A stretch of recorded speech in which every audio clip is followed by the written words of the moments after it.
And if we could just go ahead and call roll. Thank you, Commissioner Velasco. Commissioner Henderson. Here. Commissioner Drennan. Here. Commissioner Burnett. Here. And Commissioner Velasco. Here. And the record will show that Commissioner Spry is absent today. Thank you. And then if everybody's had a chance to look at the minutes of September 13th, if there's no questions or changes, if I could get a motion to approve. I move to approve. Second. Are those in favor? Aye. Any opposed? Motion carries. Okay, looks like we have one public comment slip. Cynthia Gudino?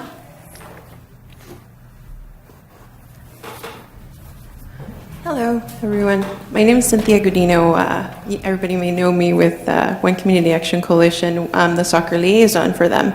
But I also I'm a coach of a women's team here in town and also a little girls team. And right now we're actually having a bit of an issue with the time change that's happening with the lights. Pretty much the sun goes down at 7, so we're still there until maybe 8. So, and there's like we use Manami Park right now. That's the best area for us and for many other teams as well. But the lights are not being allowed to be rented out. I did talk to the Parks and Recs, and they told me that it was due to the Special Olympics taking over the center. But that's the center, not the park itself outside. So I don't know if there's anything that we can actually figure out here where we can use the outside lighting while that Special Olympics. I mean, we can park outside on the street if that's what it is. We don't have to use the parking lot that's there. Pretty much I'm talking on behalf of all the teams that play and practice in that field. Okay? That's it. Thank you. Thank you. Thank you. News to me. We'll find out. I believe what the conflict is that the office is that Special Olympics does have the use of the facility. But not That shouldn't restrict any rentals, any light rentals. So we'll make sure they get that squared away. That shouldn't be an issue. Thank you. Okay, moving on to... Jim will take care of that. Thanks. Moving on to new business, City Tree Steering Committee. Looking at, as part of our urban forest inventory and management, looking at forming a committee that would be a steering committee, give a guidance, and also part of the committee's responsibilities would be to assist with education, but also provide the department direction with the various competing interests of trees, and from their stormwater capture ability, if we ever get a storm like last night we did. That was not fun. Then also tree canopy and things that help include the reduction of heating the surface, the pavements, and things that help keep things calm, and then reducing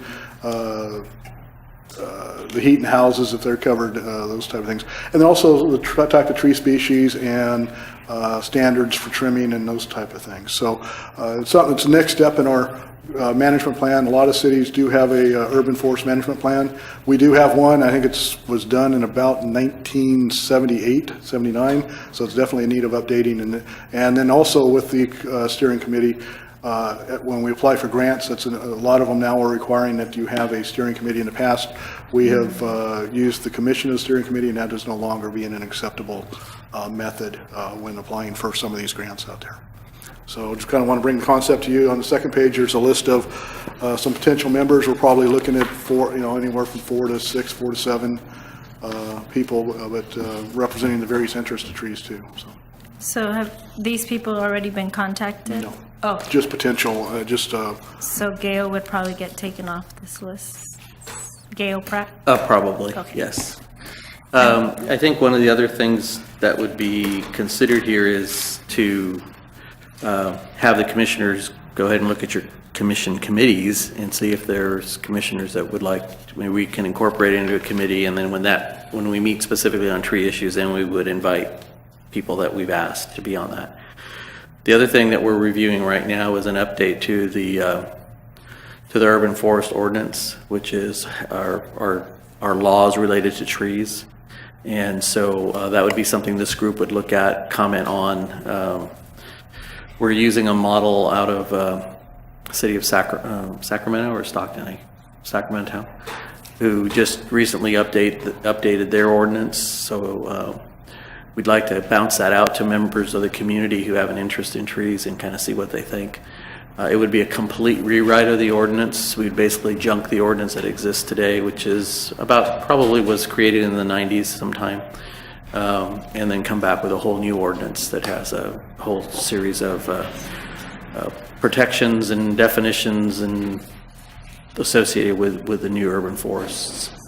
So I guess I'd like to ask the commission if any of the commissioners are interested either taking this on to one of the committees that we have. I think this would be an ongoing kind of ad hoc committee. We'd meet as needed over the course of this year. It'll probably be more frequently because there are more issues, and then more infrequently as time goes on. Would this committee be involved in listening to the pleas of why trees should be removed or something? No, that will remain a commission duty. Okay. Just a random question. Is there a reason it's called the Tree Steering Committee and not the Urban Management Committee? No, I think that was just whatever they can come up with Oh, okay. at the time. We can call it whatever we think is appropriate. The committee can do that. Okay. Just go ahead, Laura. I had a couple questions. I didn't really understand its purpose when I first read through it, but it seems like perhaps the driving factor is ease for applying for grants or fulfilling those requirements for grants, and then also the rewrite of the ordinance, or are those the two? Yeah, rewrite of the ordinance, a lot of that will coincide with the urban forest management plan. Okay. And then, yeah, so that would be. Is there a time frame on that work? Is it something that we want to get done before the end of the year? We'd like to try to get it done before the end of the fiscal year. Okay. So we have until June. We're hoping to, usually council will take ordinance updates in the January timeframe. But this is a complete rewrite, so we Right. probably will want a whole separate item on the council agenda for that. So that'll probably happen sometime in the spring. Is there anybody that's interested, or should we add it to an existing committee, which would probably be the community partnerships? Either Yeah. community partnerships, I think Or- that would be a good one. The capital one is kind of busy right now with park Yeah. projects, so. And I know that's one of the committees Commissioner Burnett had. Yeah, we spoke via email about that. Is that, oh, I don't know if you were interested in it. I think that it should fall under one of the existing committees, just because we seem to have condensed and now are expanding the number of committees that we have, and just to keep things a little bit more simple and So, not yeah. redundant. The committee that you were speaking of, Community Partnerships Committee. who's on that now? It would be Commissioner Spry and Commissioner Burnett. Okay. And we do have to keep in mind that Commissioner Spry does not plan to be here after the first of the year, so. Right, so we would be filling that vacancy either with one of us or a new commissioner. Yes. Okay. I'm happy to hop on after that time, or if he's unable to attend. Okay. Okay. So as a community it'll be- partnership committee, After Kirk is no longer with So us, January's or one. if he's Unavailable. unavailable. Unavailable. Yeah. It's terrible. be careful how you say that. So, So this tree committee will fall under the community partnerships. yes, and Scott Christian, Jim, and Roy Tenente will be the staff people working on that. Okay. And what we'll do is go ahead and look at this list, unless the commissioners have any recommendations from that list or anybody else from the community, we'll go ahead and put a group together, and the commissioners on that committee can take a look at that and let us Do know you what have you a think. question, Commissioner Burnett? Well, I will just, for the record, say that I'm willing to be on the community partnership committee and willing to be a part of this because you don't want me on the budget committee. I'll just make that clear up front. Commissioner Gren. No, I was going to ask a question. I'm confused between the committee recommendations we made for the multi-sports field. And I kept listening for names we had given, none were given. So is this something different? I said? Correct. This is something different. So we'll be moving on to sports fields later in the agenda. Okay, I have the guy's last name messed up. He's from Hancock College, Jim. Anyway, he was their flower horticultural guy over there forever. Oh, okay. You know who I mean? No, but we can find out. For a suggestion for this list? For the trees. Okay. Yeah. And Bailey Hudson, Yes. he only likes tall trees that everybody else is afraid to climb. So. Okay. Yeah. So Yes. you need us to take action Oh, Bailey's there. to? No, we'll just go ahead and if that's okay, if there's a consensus on the commission, we'll just go ahead and use that resource list. If you have any other names, let us know, like Commissioner Grennan did, we'll add them to the list and we'll just make contact and see who's available and willing to serve. Okay, so we'll go ahead and move forward with that item. Next on the agenda, the utility box art agreement with Caltrans. That's on Good afternoon, Commissioners. page 7. We've talked a lot about art lately, and one of the projects we've discussed is the community box art. We're excited to partner with our Community Development Department and start the project downtown as Phase 1. With that, those boxes actually belong to Caltrans, so we have to enter into an agreement with them stating that we are aware that once the boxes get painted, we are responsible for the upkeep of the artwork, and then once the life of the artwork has come to an end, that we will restore the boxes back to their original beauty of stainless steel. So that's what the request is today, that you look at the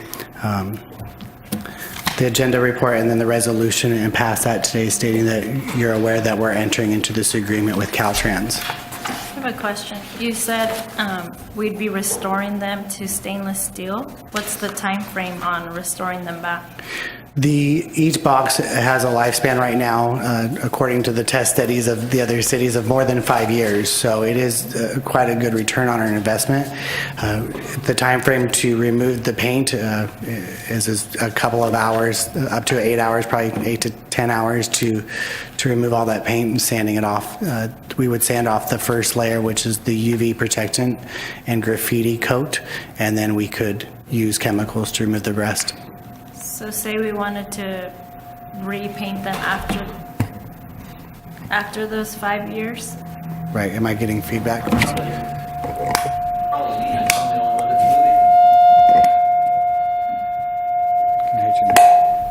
It's you. It's you. Yeah.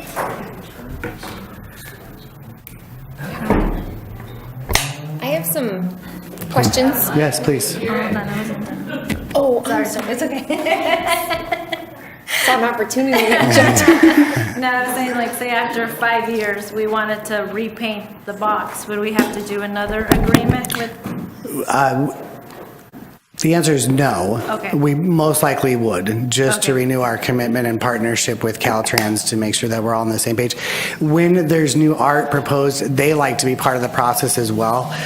So we would invite one of their members to sit on that committee who will help jury the submissions to the Art Box program. So it's just a friendly thing to do, yes. Okay. Commissioner Henderson. So this is just for the 4 boxes included in Phase 1. So Correct. Phase 2, do we have to go through this process again, or we can paint as we'd like? If we paint on city boxes, we can paint as we like. If we Okay. paint on Caltrans boxes, we will go through this process again. So for Phase 1, there's actually 5 boxes. 4 of them happen to be on Caltrans right away. One of them is a city box within the downtown area. So that's why the request is only for the 4 boxes, but we will be sticking with 5 total boxes for Phase 1. Phase 2 looks at the College and Bradley area and will not require any Caltrans permit, as those are city boxes. So just to be sure, the resolution that we're being asked to pass this evening is for those 4 boxes, the agreement with Caltrans? Correct. Okay, thank you. Any other questions? And with that, we can paint. We can move forward.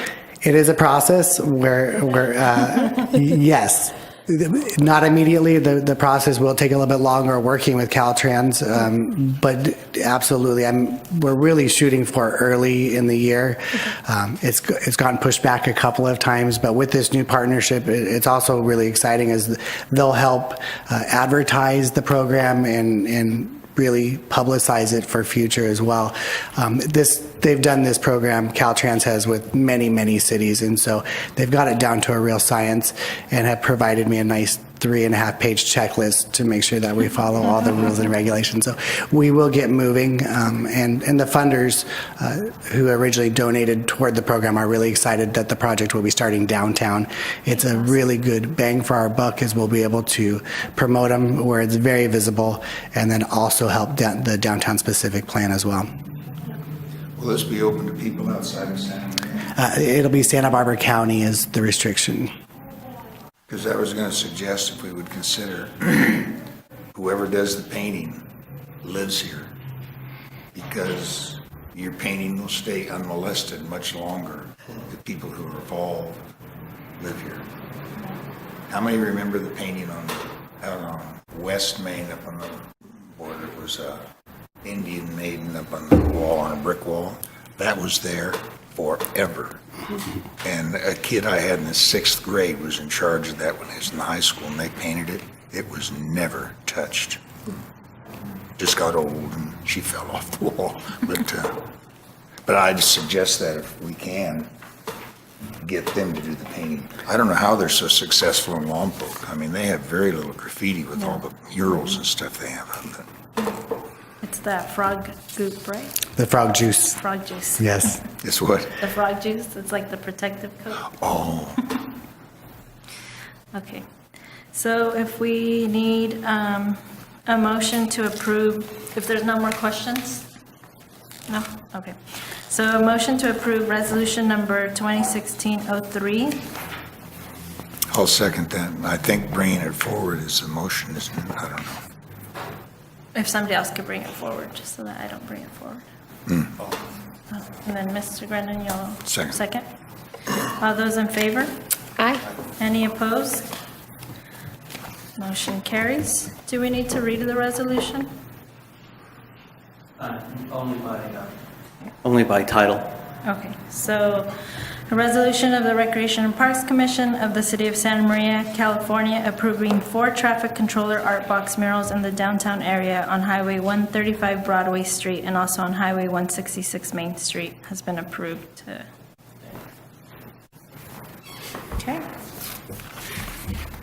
Moving on to old business, the Santa Maria Master Arts Plan forward to Planning Commission.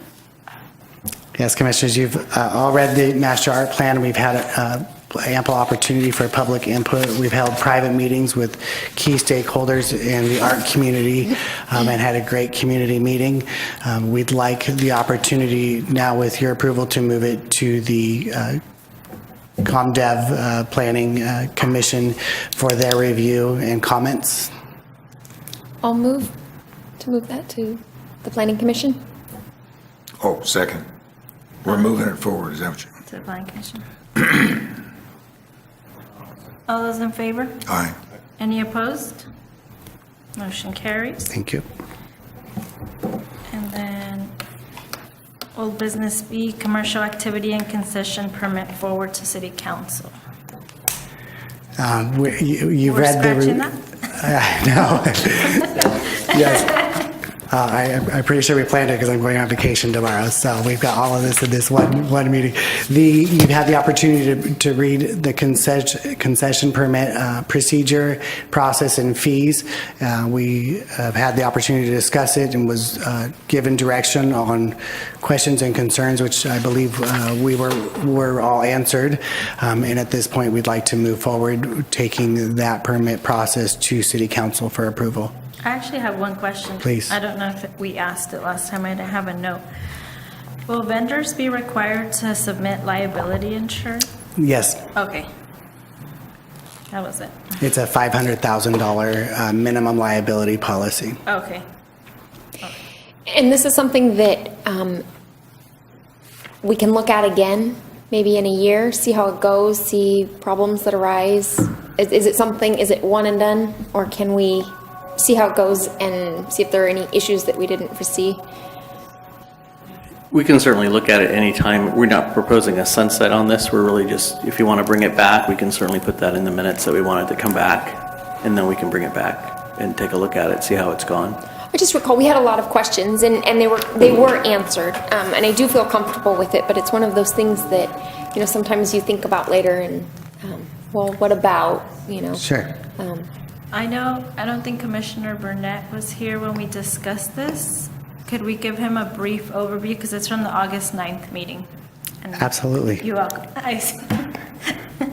Commissioner Burnett, what we're proposing is to provide vendors an outlet to sell their goods and services in our city parks, which a lot of them are doing anyway, but this would provide a legal outlet for them to do that. So we have three different options. One is for a small push cart style or bicycle cart style vending. We have for a vehicle up to a certain length, so we're not talking a full-on food truck, but those of medium-sized nature. And then we have those who teach classes, whether they be physical fitness, jog training, those kinds of classes in our city parks. This gives them the opportunity to use those city parks without bumping patrons or other users out of the way. And there's some guidelines they would follow, including liability insurance and different requirements, and then be able to establish a schedule with them to make sure that we're not taking away from the general use of the park. It's a very short summary. Generally, that's it. Business license requirement, and if they're a food vendor, then they have to meet all the health requirements from the health department, post a permit, those kinds of things.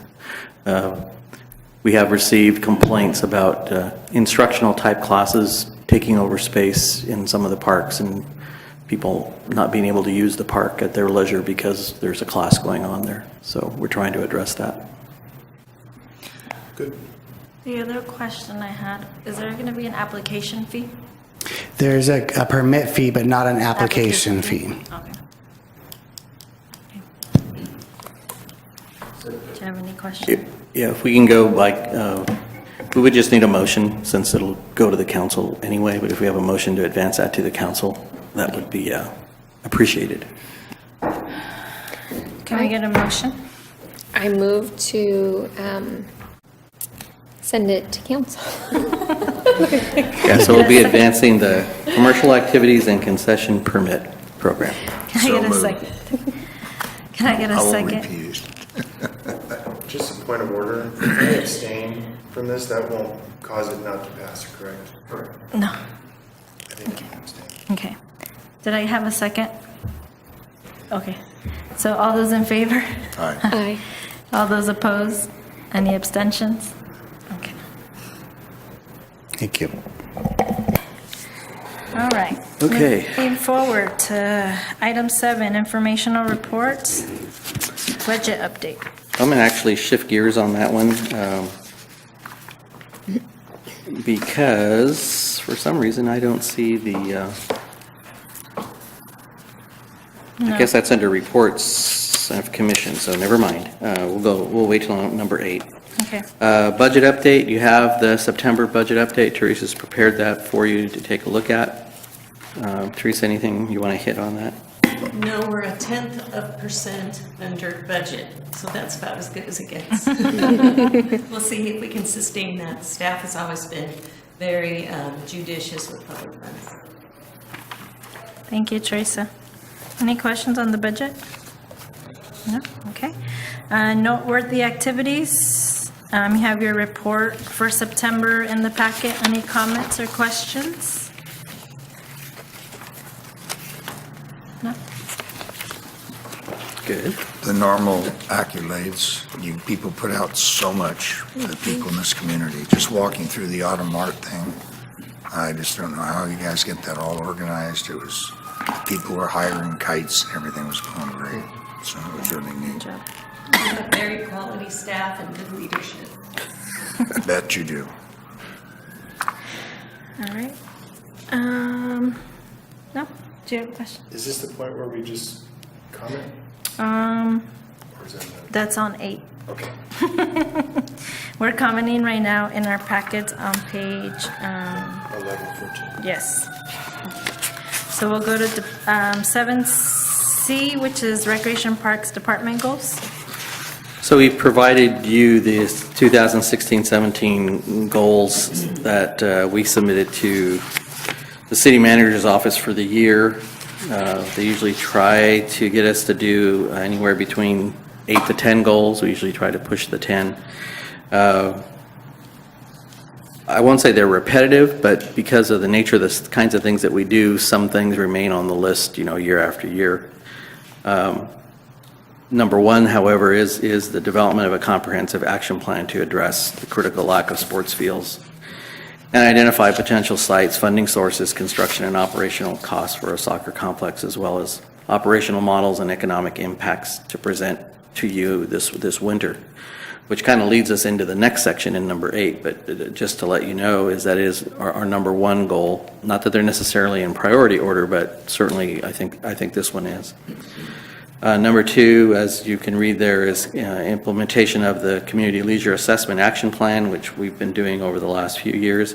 It is time to consider this in 2017 is to actually do an update to the leisure plan. The last update was done in 2013. Typically, it's a 3 to 5 year plan. Given the changes that we've had in the community over the last couple of years, I think it may be a good thing to look at it in 2017. It is a year-long process, so we really won't come out with a plan until probably 2018. So it'll be 5 years old at that point in time. So it's pretty good timing to get started. It is not a cheap process. It'll cost about $50,000 for the update.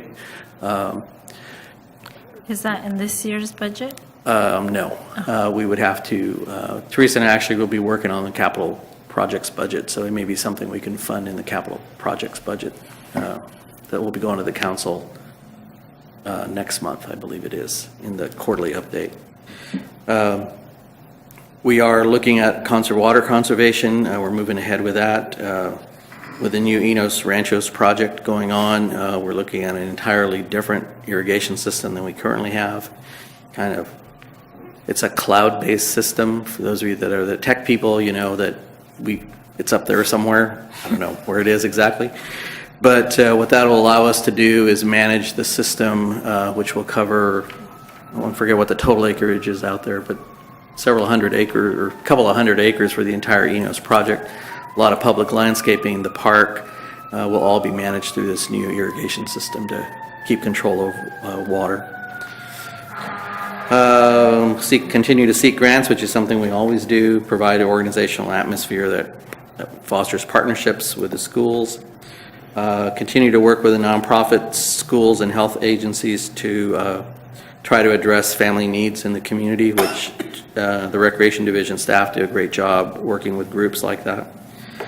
Develop staff training and succession planning, which is a goal that we've embraced through coming down from the city manager's office. Several new programs are available.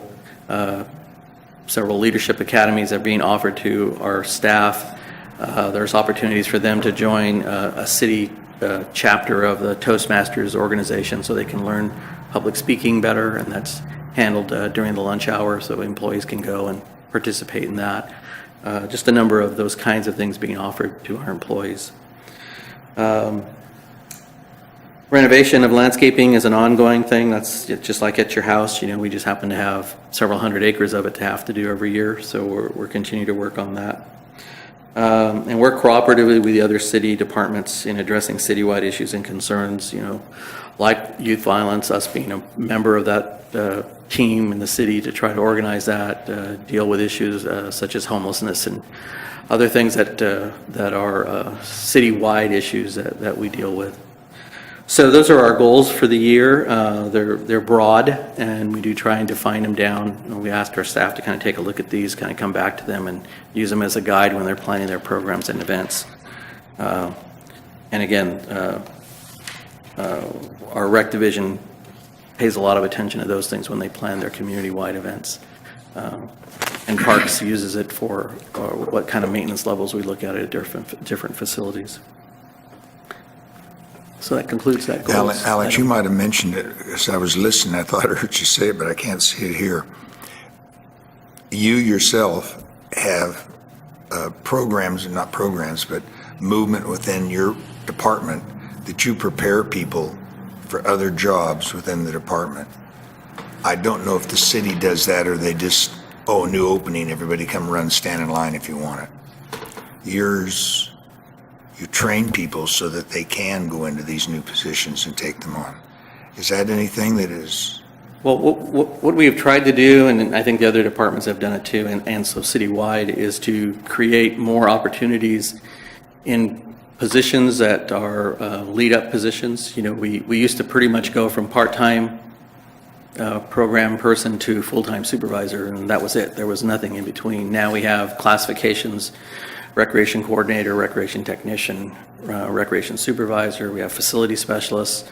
We have other classifications that allow individuals to move up the organizational ladder if they want. Right now, we do have, we'll be losing recreation supervisor Melissa Guerrero from facilities. She'll actually be coming to work here at City Hall as in the risk management office. And so we felt that was a good training ground for her. She learned a lot of things with us. Now she'll be moving there. Dennis has moved up the ladder from supervisor to management analyst, so we try to prepare individuals to go up that route. I think now the city has a more sense of urgency because of the aging of the management staff and trying to groom individuals to be able to move up into those positions. So that's been a goal of the city manager, just to get these things kind of moving. So we have these new programs, academy-type programs that we're investing in staff. So yes, I mean, I think it's been really great over time. Yeah. Well, I only mention that because I think it's really important. He'll run people through the swimming pool. And so if they want to go someplace else, they have background. Teresa's probably worked in every store in the city here. And, yes, very true. So it's very true. All right. Any questions on the goals? Thank you. So we'll go ahead and move to 8. Official business conducted by a member of the commission. So I asked Jim to put together a little recap of the multi-sports use field committee. And that was a committee at the last meeting the commission put together to start looking at the sports field issue. So there is a staff report in there, like Jim and Commissioner Grennan and Commissioner Spry were on that committee, and certainly if Commissioner Grennan has anything to add to it, we can do that, and we want to talk about the next steps. Okay. Commissioner Grennan. Jim's going to talk. Okay, Jim. Commissioners Grennan and Spry and myself met and reviewed the public comments from last meeting, looked at the current inventory of our fields, and looked at determined that there really isn't any way that we can expand our current field sites to meet the needs, and also try and have a comprehensive one location so we don't have multiple sites, as that was one of the things that was presented by the various speakers, is we're spread out and want to try and centralize it. The other thing is looking at bringing in the various, in which we had the different speakers too, different sports, lacrosse, rugby, and soccer, although soccer was the lead vocal group that was here that night. What we're proposing is to have a report back to the commission in December, when get some people from the community on the representing from some of the public hearings, some of the speakers from public hearing, to serve on that and take a look at the various grant opportunities that may be out there, locations of where we might be able to site something, and possible other funding sources, and also involve, maybe somebody from the Santa Maria Bonita district, whether it be staff or like that, along with various community members, and meet a couple times in October, November, and come back with a report in December of this year. Do we have a grant writer on site? Other than yourselves?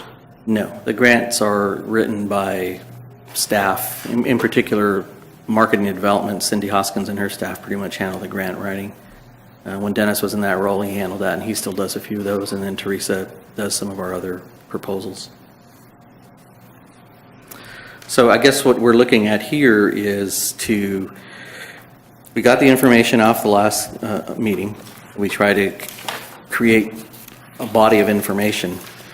And like I said at the last meeting, I think we're looking at a two-prong approach here. There's one to evaluate the facilities that we have available to us now and what can we do immediately to meet the needs of the community through partnerships with the school districts and talking about accessibility issues and talking about field conditions and those kinds of things. What's that going to take? So bringing the school district in, I think, is an important element to this group. Secondly, is to continue the work on the sports complex, the field complex, on a separate vein. You know, we're talking a several $1 million project there, citing issues related to that. So the group, as we're proposing it, would have, you know, maybe 5 to 7 members, and would start to look at these things and maybe prioritizing fields that are available now, coming up with some ideas of how those might be able to be reworked or funded or accessed or whatever the issue might be at a particular given field. I know that in the public comments that were made before, you know, they were only considering Atkinson as a soccer field, you know, and in reality, you know, we look at all our fields being available, Adam Basin and these others that are basins, but they were always designed with a purpose of being dual purpose. They were always designed to be used for these other sports activities. Even at places like Hagerman, you know, we've handled multiple sports: volleyball, softball, baseball, soccer. Some of the smaller programs, the 5-on-5 leagues like Special Olympics runs and some of those other groups. So there are some opportunities there. But I think what we really are trying to do is get a comprehensive plan put together, comprehensive inventory of what we have, and then rating those facilities so then we can decide from a maintenance standpoint, if it's a city facility, how do we maintain it or improve it so that it's more playable? If it's a school district facility, how do we go to the district and say, you know, here's school X and the field is need of this kind of maintenance level. What is the school district able to do? And then go back to the leagues and the proponents for that. How can they help either the district get their fields into shape, either through volunteer efforts or funding efforts to get those things going to address that immediate need? And then the elephant in the room is the complex. You know, how do we get $10 million, you know, together to do something like that? And so there'll be two heads to this snake trying to figure out how to get to that point. But we did give some suggested names. The committee had some suggested names of individuals in the minutes of their meeting. These are individuals who have, again, been vocal about the need for more fields and who also may represent groups that would be helpful in getting this thing, you know, moving. So at this time, I think what we're asking for from the staff perspective is you have Commissioner Grennan, you have Commissioner Spry. We'd like the okay to add some community members. Again, that 5 to 7 individuals into the group who come with an interest to address those two issues, the sports complex and field availability. And if that's okay, I would like also to suggest that maybe that committee is the one that maybe makes contact with these individuals to ask them to serve. So that Well, committee too, would be... it's like a short term and a long term, from my perception. And the short term is, we don't have enough space. And let's say every one of those guys has a soccer team, they all want the same space. And if they live in the Oakland area, they think that's their park. And I think we're going to have to resolve those things and help people get together, find solutions for them so that everybody's got a place to practice so that we don't have a territorial war start happening. Then you have the long term, and that's where, look, where Daddy Big Bucks or whatever it is who comes out of the woodwork and suggests. So I was the, going to say, no, I was going to say, maybe we could plead with the oil companies, but they might be a little upset with it around here at this time. so the committee, which is Jim, Commissioner Grant, and Commissioner Spry, would recommend the members Yes. in their own committee and then contact them. Make their contacts, yes. And like I said, I don't know if you want to, I mean, we do have some suggestions already out there, and I think some of them are in the room, so you might want to ask them right now. Well, I think we could leave it to the committee, especially because Commissioner Sure. Spry's not here. Sure. Yeah. But if you do have some, particularly if they have contacts in the community for land or other connections, because we don't want just coaches, they're the dreamers. We have plenty of dreamers on the committee, so. Yeah. Okay. Very true. So since you're the chair, you can give that commission, or you can give that commission committee the direction to go ahead and move forward on what's in this recommendation from staff, and we'll get moving on it. We'll make contact with groups, with individuals rather, starting tomorrow, and see if they're interested in serving on the committee, and get some dates set up for meetings. I know the holidays are coming up, so we're really going to try to knock a lot of it out before the Thanksgiving period of time, so then staff can work on the report to have something to you at your December meeting. And typically, your December meeting isn't a real business-oriented meeting, but I think we either need to get this, one of the items, the one item that we talk about at that meeting, and then create the next step, which will then be kind of an action plan. Okay. And I think that since there is so much work to be done and there is such a tight time frame between now and December, I think 7 is a good number. I think going for bigger and making sure that the school district and Hancock College are represented, because they're big, big players. So even 1 or 2 from each of those organizations, I think, is kind of vital. Yeah. Yeah, we'll certainly put the olive branch out to all the districts because they all have facilities. Right. And I know that Jim and I have hosted a facilities meeting a couple of years ago.